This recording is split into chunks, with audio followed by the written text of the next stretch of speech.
সকাল হতে না হতেই বন্ধু ফোন দিয়ে বলতেছে একটা প্রোগ্রাম আছে চালু, বাসা থেকে বের হ। তো আমি আর থাকতে না পেরে বাসা থেকে বের হলাম। আর বের হয়ে বন্ধুকে জিজ্ঞেস করলাম আজকে কিসের প্রোগ্রাম। আর বন্ধু আমাকে কিছু না বলেই বললো আমার সাথে সাথে চল। তো আমি আর বেশি কথা না বলে তার সাথে চুপচাপ চলে গেলাম লক্ষ্মী ছেলের মতো। আর যাওয়ার জন্য একটা রিক্সা ভাড়াও নেয় নাই, আমাকে পুরো হেঁটে নিয়ে গেছে প্রোগ্রাম পর্যন্ত।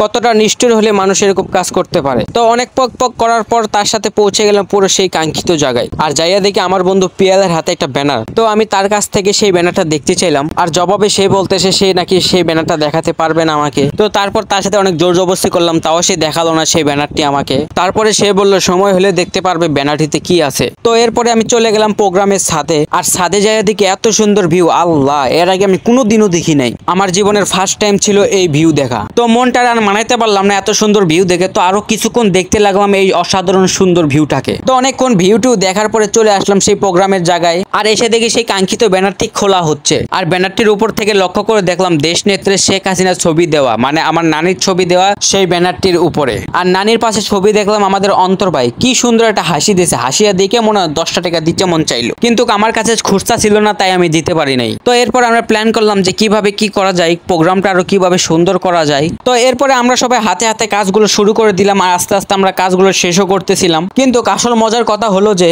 আজকে যে শেখ হাসিনার জন্মদিন আমি জানতামই না। পরে ব্যানারের দিকে খেয়াল করলাম, দেখলাম যে শুভ জন্মদিন শেখ হাসিনা। তারপরে বুঝতে পারলাম যে প্রোগ্রামটা কিসের হচ্ছে। প্রথমে ভাবছিলাম চলে আসবো ওখান থেকে, পরে ভাবলাম যে না, বন্ধু বান্ধব ডাকছে, ওখান থেকে চলে আসলে তারা খারাপ মনে করবে, তাই আর চলে আসেনি, থেকে গেছে ওই প্রোগ্রামেই। তো আস্তে আস্তে আমরা সব কাজগুলো শেষ করলাম। আর এরপর হলো কেক কাটার পালা। তো কেক কাটার জন্য আমাদের একটু ওয়েট করতে বলছিল আমাদের অন্তর ভাই। তো আমরা সবাই মিলে তার জন্য ওয়েট করতেছিলাম যে সে কখন আসবে। তো তার আস্তে আস্তে এত লেট হচ্ছিল, তো আমরা সবাই ভাবলাম যে ফটোশুট করি কেকের। তো গাইস দেখতেই তো পারতাছেন কেকের উপর লেখা শুভ জন্মদিন নেত্রী। আর কেকটা কিন্তু ছোট হলেও আমরা অনেক ছোট করে আয়োজন করছি, কারণ আমাদের বাজেট কম ছিল এবং টাকা পয়সার খুব অভাব ছিল, তাই এত বেশি আয়োজন করতে পারিনি। তো দেখতে দেখতে কিন্তু সন্ধ্যা হয়ে গেল, আর এখনো কিন্তু আমাদের অন্তর ভাই আসেনি। আর তার জন্য কিন্তু আমরা কেক এখনো কাটতে পারিনি। তো এরপর আমি ভাবলাম যে এখানে না থাকাই ভালো, এর থেকে চলে যাই আমি এখান থেকে। তো এরপরে আর বেশি দেরি না করে ওখান থেকে আমি চলে গেলাম সবাইকে বিদায় জানিয়ে। সো গাইস ভিডিওটা কেমন লাগলো কমেন্টে জানিয়ে দেন। আর ভিডিওটা ভালো লাগলে লাইক দিবেন, আর চ্যানেল নতুন হলে সাবস্ক্রাইব করবেন। সো গাইস এটা কিন্তু ফানি ব্লগ ছিল